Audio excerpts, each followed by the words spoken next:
out sir out step করছে sorry যাও এ umpire কত দেখেছে তোমারে একটা আইফোন দিছে একটা গাড়ি দিস বাংলাদেশ টিম জিতে দিমু ও তারা বলে আইফোন কি নালেছে কয় কি ও বাবুল কাকা এ কাকা আম্পায়ার দাঙ্গলকে দুর্নীতি করে তোরা মাঠটা ভিতরে আবার কেন শুরু করছো কাকা তার আইফোন কি নালেছে কাকা আম্পায়ারে যেটা দিছে ওইটাই হইব আরে আম্পায়ার কয় তারা বলে আইফোন দিছে পাকিস্তান টিম না না আম্পায়ারের কথাই চূড়ান্ত আমরা তো বিএমডব্লিউ চাইতে না আম্পায়ারে যেটা দিছে এটাই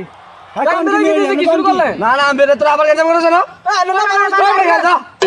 তোরা বারবার গেঞ্জাম করেছো মাঠটার ভিতরে না আবার কিছু না কত দেখেছেন রে ফাউল বেটা আবার গেঞ্জাম আবার কি কতটা গেঞ্জাম মানে কি বাবা ফাউল বাজে ওই যে বুঝি